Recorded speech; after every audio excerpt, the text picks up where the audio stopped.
Hello, hello, hello, everyone. How are we doing today? Good morning, good afternoon, good evening, good night. How are you? I'm the Jack Pilot. Today we're going to be going over the A350 crash incident at Haneda, Tokyo on January 2nd of this year. Arguably one of the most intense accidents of the year already. So I figured I'd do a mid-year recap. Since it is July 4th, happy July 4th, everyone. So we're going to be going over this crash incident and just bring some light to night illusions and missed frequency calls, being aware of taxiing and taking off at night, as well as landing and approach to the runway. So I just want to bring some light to some of that stuff, and we'll go over little by little of this crash report and this crash in general at Tokyo Haneda Airport.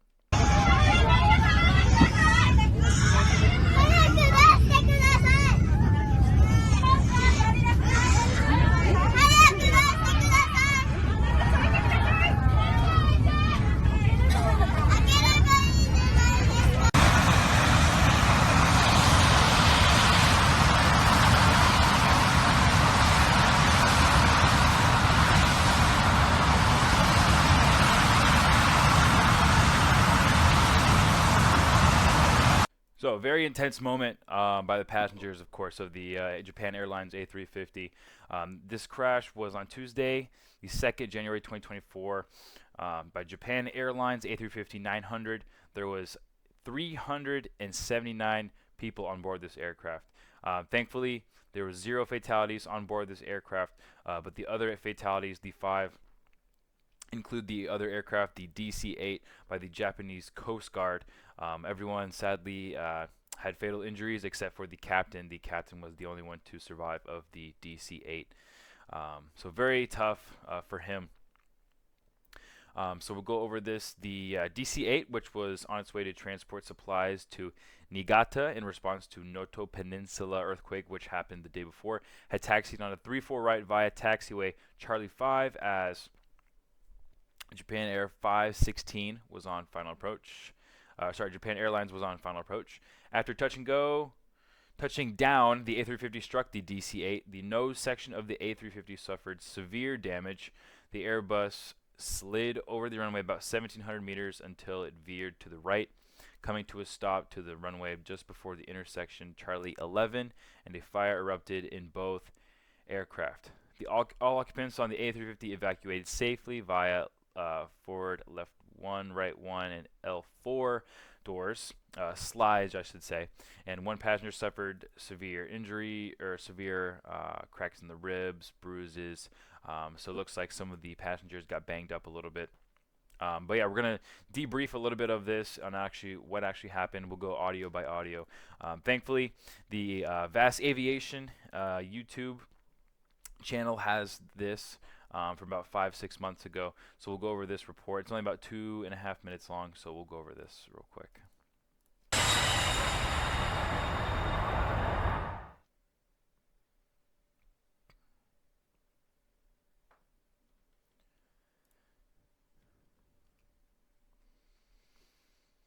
So this is the prior Japan 516 taking off before, or sorry, Japan 25.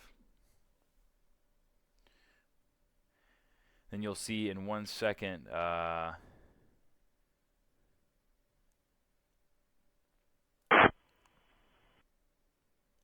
Japan Air 516 runway 34 right. So Japan 516 is cleared to land on 34. Japan Air 131, runway 05 at the altitude, line up and away.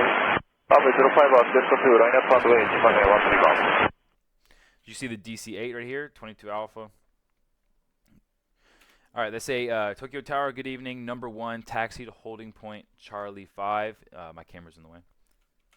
And they say taxi to holding point Charlie 5 as number 1, Japan 722 Alpha. So Charlie 5 is going to be this 90-degree intersection right here onto the corner. So we have Charlie 1, 2, 3, 4, which is the high speed, and then we have 5, which is the 90-degree angle, and then we have 6, which is right here, this other high-speed taxiway. Japan Air 166, 21. 1CT 受けたデリバリーナンバー2 on a seat light international. Window 32 para station. We have a departure. Ready speed to 160.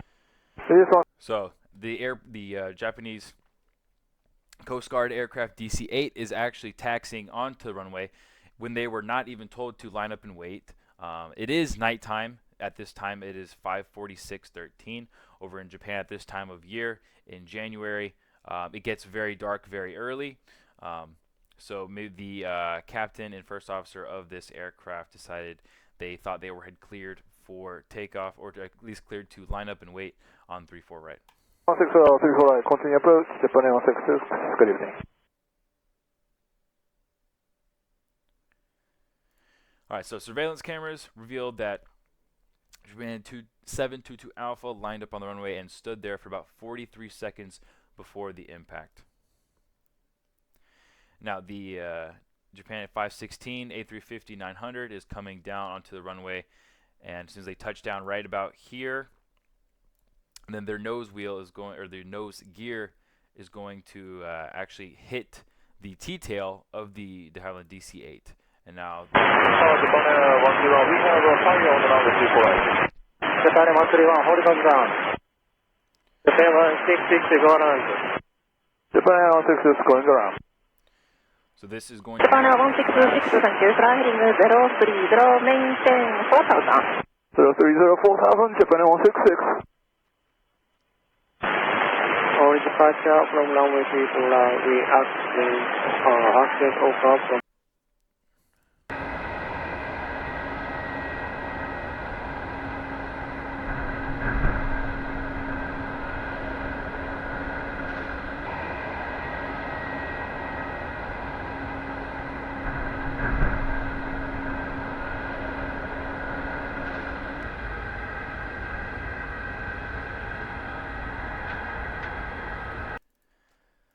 So the Japan Airlines, the Japanese Coast Guard aircraft, the de Havilland DC-8, was not cleared to line up and wait, nor take off from runway 34 right. They were only cleared to taxi to holding point Charlie 5. They were never instructed. So there's a little bit of a thing in aviation. We have a confirmation expectation bias. Maybe you've gotten the same thing over and over again. Maybe a pass controller had said something, worded it a different way rather. But as you can see at Tokyo Haneda Airport, they still use ICAO language. So the international language of standardization for air traffic control is going to be English. So maybe some English may not be prevalent for some people. So it's very hard to understand maybe some accents that can be happened, especially if this is your second, third, or fourth language. It can be very hard to kind of distinguish what's being said right here. So there could be some confusion in the cockpit between the captain and the first officer on what actually happened and what they thought was happening. So we will go over now the Japanese Coast Guard airplane. This is a de Havilland DC-8, has a T-tail in the back. So this is where the nose gear in the nose of the aircraft, the A350, struck and then sadly caused a explosion and a big accident, resulting in 5 fatalities aboard this aircraft, and the only one to remain alive was the captain of the DC-8. So as you can see, this is Charlie 1, Charlie 2, Charlie 3, Charlie 4, which is the high-speed taxiway, and then Charlie 5, where they instructed to taxi to that holding point. They were instructed right here to be hold, and then the crash occurred right about right here between Charlie 5 and Charlie 6, and they barreled down the runway till about Charlie 11, or at least the A350 went down here. Now, when doing this, when taxiing at night and taking off and arriving into an airport at night, it's very difficult to determine phraseology in a foreign place, especially coming from America, where we all speak English. It could be very hard for people to, notice an accent or different things they say in that accent. Maybe their pronunciation is a little bit wrong, or so things can be differently misconstrued in a sense. So this is via AOPA. We have training and safety students, cross-country skills, and night flying. So although a landing or taxi light makes it easier to find your way around an airport, there are times when these lights should be turned off. When waiting at the hold line of an active runway, turn off your landing and taxi lights so they won't blind or distract the landing pilot. You should also turn them off when on a taxiway that parallels the active runway as a courtesy to other pilots. Don't turn on your strobes until you are on the runway. Flashing strobes can temporarily blind a pilot or cause vertigo in the pilot on approach. Now, in this picture right here, this is a Airbus A350. I do not know where this airport is. I just found it on Reddit. But as you can see, even at night, there's going to be a lot of lights. Even aboard the A350 aircraft cockpit, on the lights approach to landing. For the runway, there's a bunch of airport lights, city lights, things like that. And just to see very little strobes, even on the runway, yes, it's going to help determine that the pilots are going to notice you on the runway when using your strobes. But when you're conflicted with a lot of these lights, you know, around the along the horizon, the runway lights, the city lights, the airport lights, and these lights in the cockpit, it's going to be very hard to distinguish a little tiny aircraft on that, right? Especially if the wingspan maybe is just about as wide as the inboard lights right here, or the landing zone lights, I should say. If it blends in with the PAPIs or VASI or the runway, the actual runway lights, it can be very hard to determine if an aircraft is on the runway, especially at night. So we have a few different night illusions, and this is in my PowerPoint that I had made for my CFI certificate. There are various terrain features and atmospheric conditions that can create optical illusions. All right, we have false horizons. False horizons isn't going to be applicable to this. We have autokinesis, which is caused by staring at a light by too long, giving it the illusion that the light is moving. Focus on different points in the sky. Now, when we go back to this picture right here, and you're focusing on one tiny little light out of all of these lights right here, it's going to seem very hard to focus in on that one little aircraft. Everything is going to seem like it's moving, especially the relative motion of your aircraft. You're doing an approach on this A350, I'm guessing at 160, 65 knots ish. So you're coming into land, you're trying to focus on your ILS or the RNAV, whatever you're coming in. You have possibly weather or terrain that you need to avoid. It's going to be very hard to see that aircraft as well. And a black hole approach is going to be very dangerous for night approaches. We have occurs when landing is made at an airport when no lights are around the airport. Probably using a glide slope, if available, should always be a priority. Now, black hole approach wouldn't be necessarily a thing that would occur in here. These are properly trained airline pilots by Japan Airlines and the A350. This is the top plane that is being made. The A350-900 is going to be the flagship Airbus aircraft in fuel efficiency. These are going to be top-rated airline pilots.